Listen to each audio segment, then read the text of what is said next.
It was a rocky year for the Canadian economy as Donald Trump's tariffs began to take hold. That uncertainty only intensified in January when Prime Minister Justin Trudeau announced he was stepping aside, ultimately paving the way for Mark Carney to step in.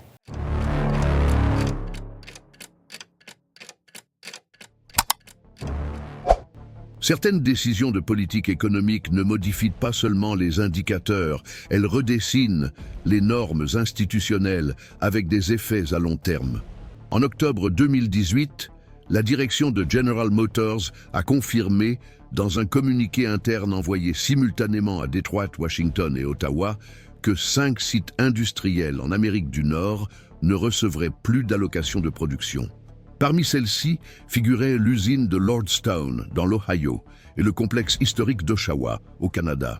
Cette décision a été présentée comme une réorganisation opérationnelle, mais elle a eu des répercussions immédiates sur les cabinets gouvernementaux, les bourses et les syndicats industriels de la région des Grands Lacs.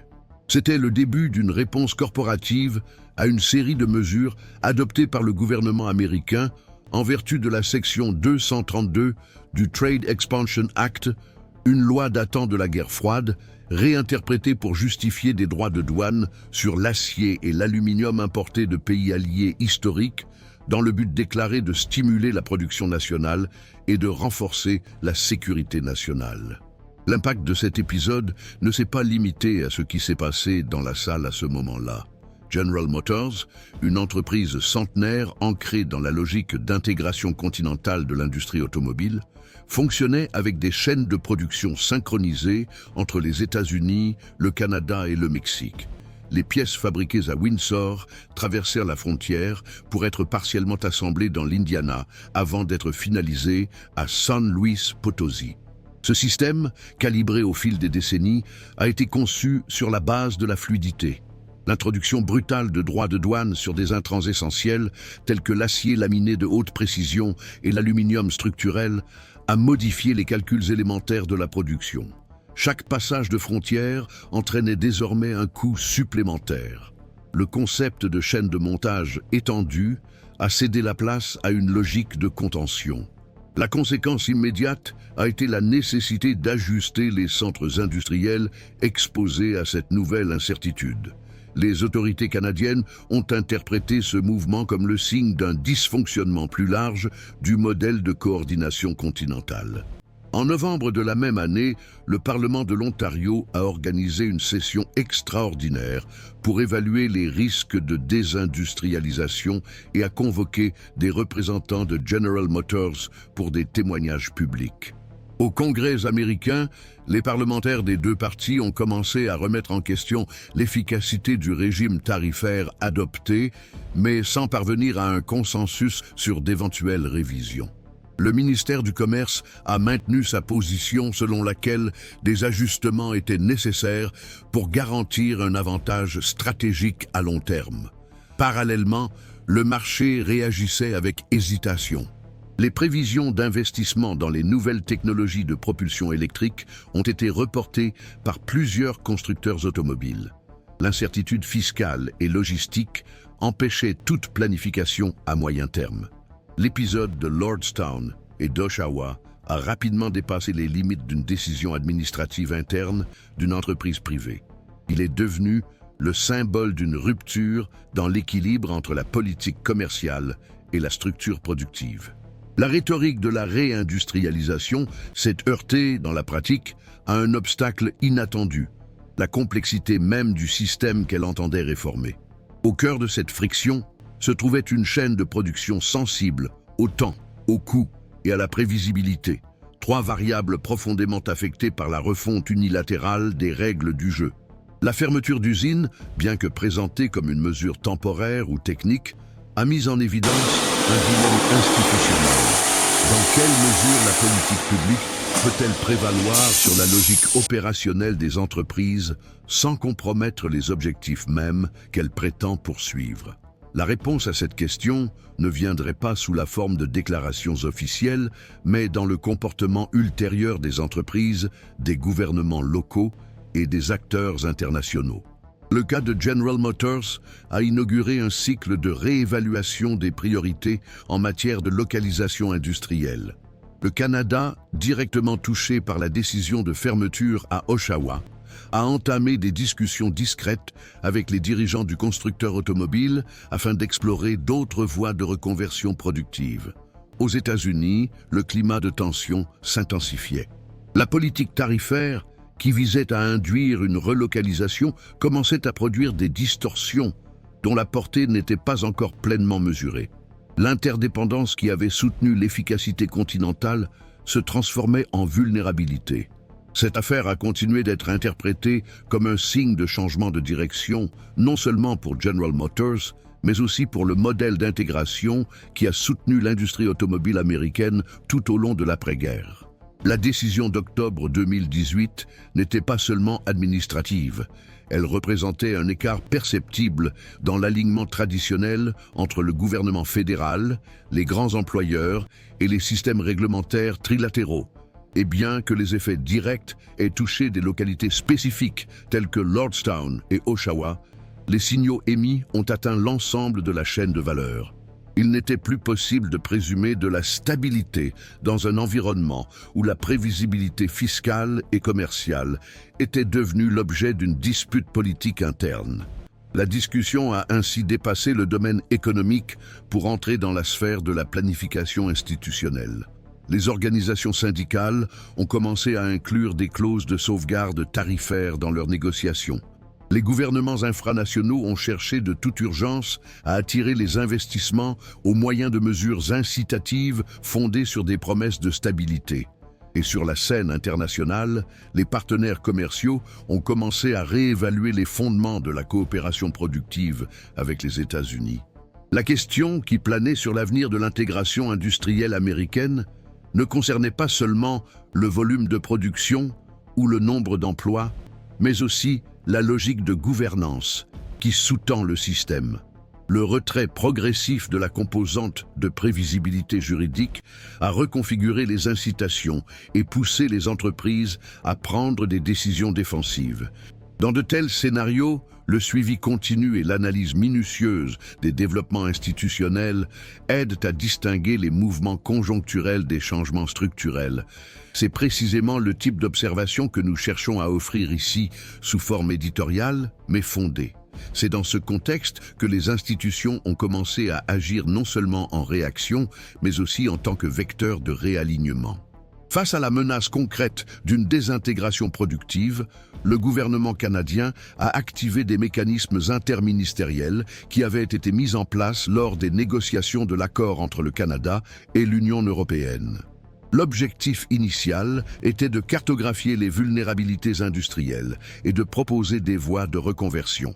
Mais avec l'avancée des tarifs américains, ce plan a été reconfiguré en une stratégie offensive de repositionnement structurel.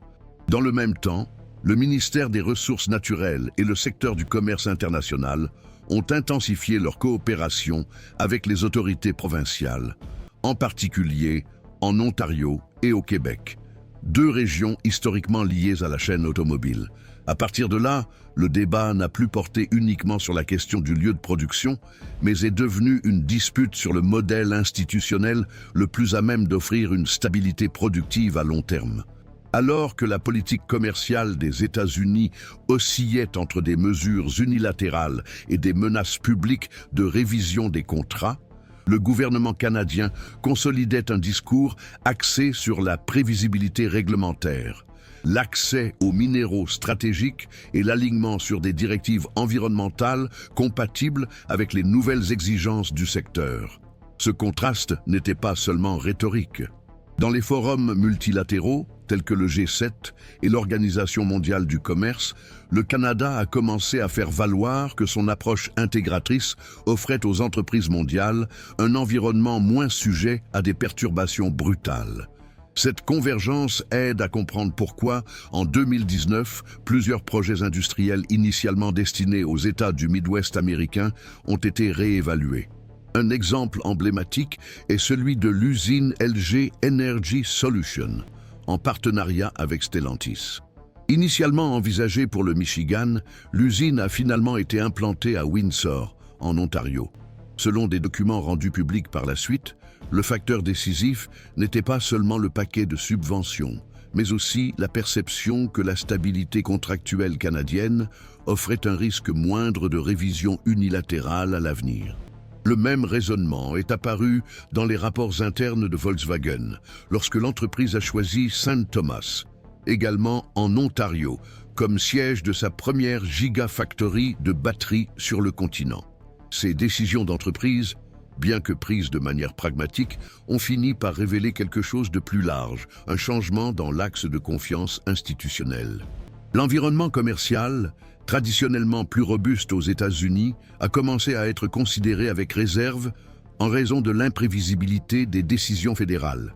L'adoption de tarifs douaniers fondés sur la législation en matière de sécurité nationale, un dispositif conçu pour les situations de guerre ou les menaces existentielles, a été interprété comme un signe que les fondements juridiques de la prévisibilité étaient assouplis. Pour les juristes spécialisés dans le commerce international, ce précédent a eu un effet domino. Si l'acier et l'aluminium pouvaient être taxés sur la base de critères vagues, d'autres secteurs stratégiques, tels que l'énergie ou la biotechnologie, pourraient être les prochaines cibles de l'instabilité.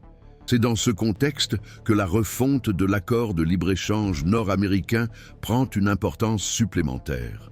L'USMCA, traité qui a remplacé l'ALENA, a été présenté comme une victoire pour l'industrie américaine. Cependant, ces clauses sur les règles d'origine et les exigences en matière de contenu régional ont eu des effets ambigus. D'une part, elles ont contraint les constructeurs automobiles à intensifier leur production au sein du bloc continental, afin de conserver un accès préférentiel. D'autre part, en n'offrant pas de garantie claire sur la stabilité tarifaire interne entre les pays, elles ont fini par accroître le poids relatif des environnements, considérés comme plus stables. Sur ce point, le Canada a réussi à se positionner efficacement comme le gardien d'une intégration fiable, sans la volatilité politique qui contaminait le scénario aux États-Unis. La conséquence directe de cette perception a été un réalignement des investissements. Les entreprises qui considéraient auparavant les États-Unis comme une destination naturelle pour leur expansion ont commencé à adopter une logique de diversification des risques. Les projets industriels les plus sensibles aux chocs tarifaires, tels que les batteries, les semi-conducteurs et les matériaux critiques, ont commencé à migrer vers des régions moins enclines à prendre des mesures unilatérales. La collaboration entre le secteur privé canadien et les universités locales s'est également renforcée. Des programmes de formation technique, de recherche appliquée et d'ingénierie des matériaux ont été développés en partenariat avec des entreprises telles que GM et Ford.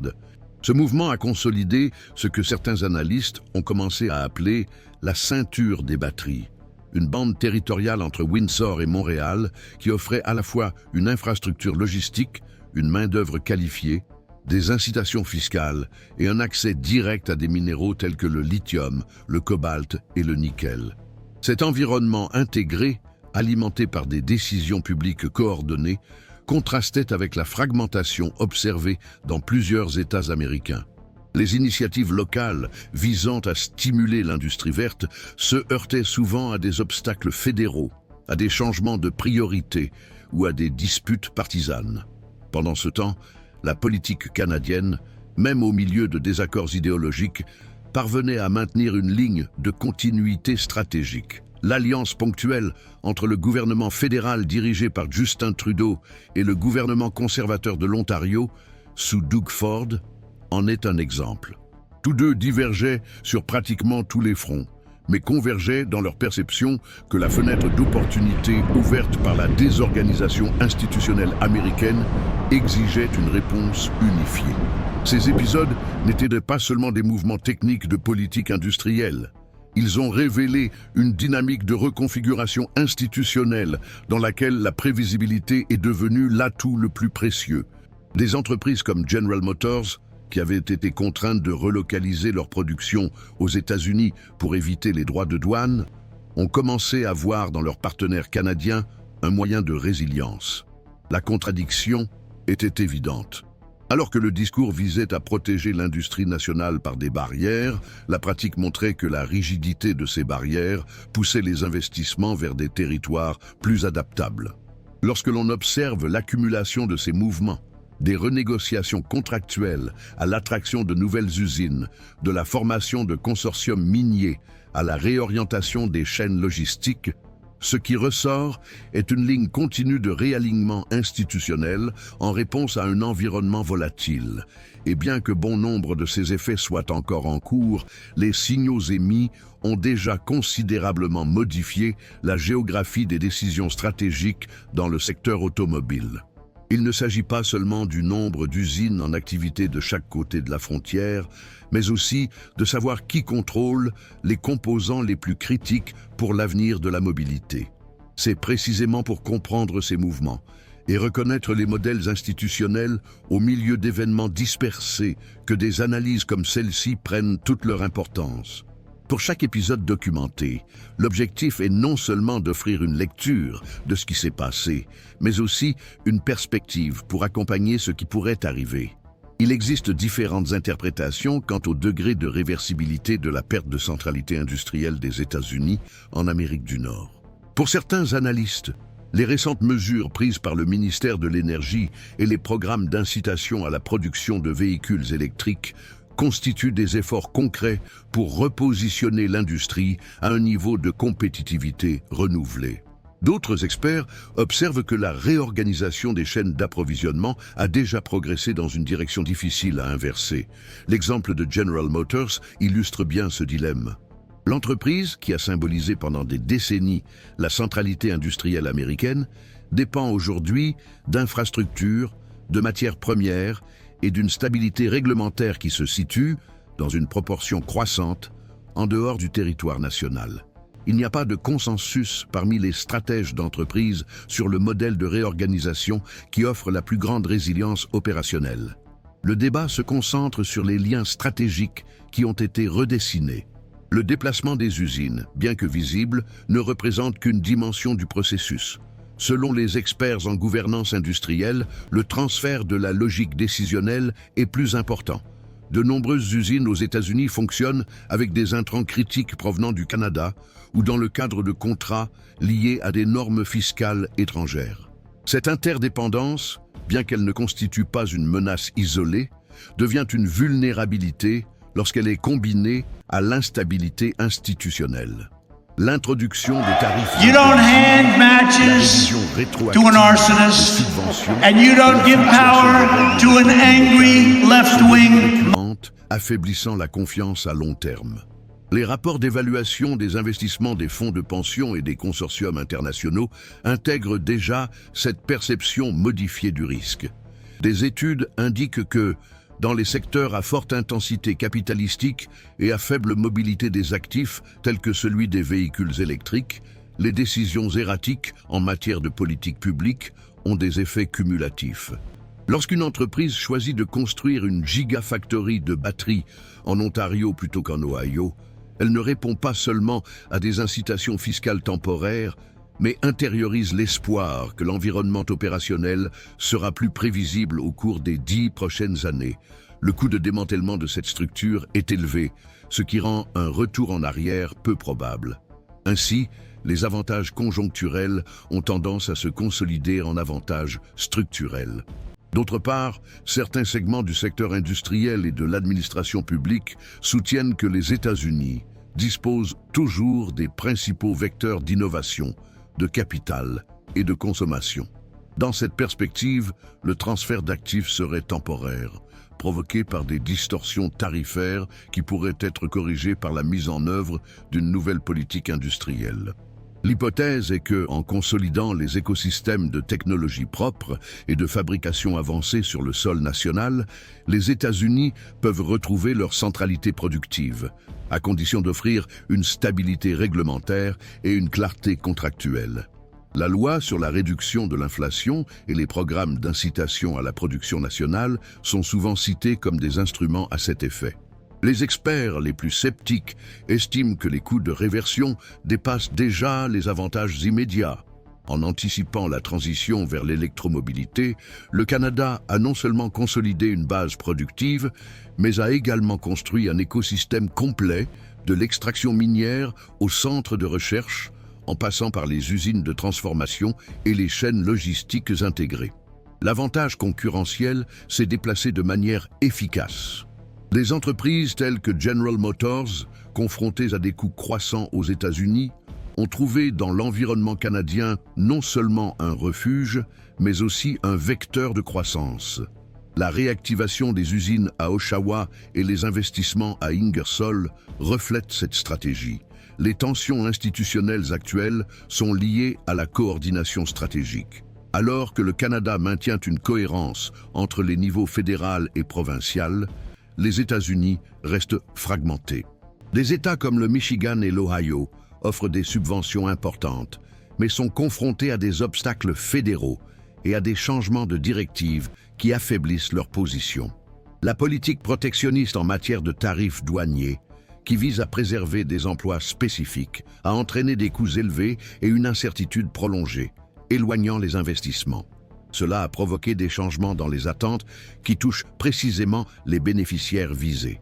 Sur le plan diplomatique, cette asymétrie se reflète dans les négociations commerciales, le Canada jouant un rôle stratégique dans l'accès aux minéraux critiques. Le discours sur l'autosuffisance des États-Unis se heurte à la réalité géologique. Le Canada concentre une part importante des gisements de lithium et de nickel en Amérique du Nord. Les politiques visant à stimuler la production nationale dépendent des autorisations d'importation, des traités bilatéraux et des engagements à long terme avec des fournisseurs hors de la juridiction directe des États-Unis. La dépendance, auparavant dissimulée par des contrats flexibles, est devenue explicite, avec des implications institutionnelles importantes. D'un point de vue juridique, les experts mettent en garde contre les risques de conflit avec les clauses de l'USMCA. Les restrictions imposées aux fournisseurs exclusivement nationaux peuvent entrer en conflit avec les obligations multilatérales. Le Canada, quant à lui, a consolidé sa position non seulement en tant que fournisseur, mais aussi en tant que co-auteur des règles du secteur. L'inclusion du pays dans l'accès au crédit d'impôt américain pour les véhicules électriques illustre cette stratégie qui permet de participer à la politique industrielle américaine sans absorber les coûts de l'instabilité interne. Le débat reste ouvert au sein des entreprises. Les dirigeants de General Motors et d'autres constructeurs automobiles sont confrontés au dilemme suivant: maintenir une présence politique aux États-Unis ou suivre la rationalité économique qui préconise une expansion coordonnée au Canada. Le conflit est stratégique et pas seulement géographique. Il s'agit de décider s'il faut maintenir le modèle centré sur l'échelle interne américaine ou accepter que le centre de gravité se déplace vers le nord. Les décisions des prochains cycles budgétaires définiront la trajectoire de l'industrie automobile sur le continent, même si les signes actuels indiquent que la réorganisation tend vers la consolidation. Ce scénario, marqué par des tensions latentes et des convergences inattendues, met en évidence la nécessité d'un suivi constant des développements institutionnels. Plutôt que d'apporter des réponses définitives, il est essentiel de formuler les bonnes questions, capables de révéler le fonctionnement réel des rouages lorsque le discours et les résultats divergent.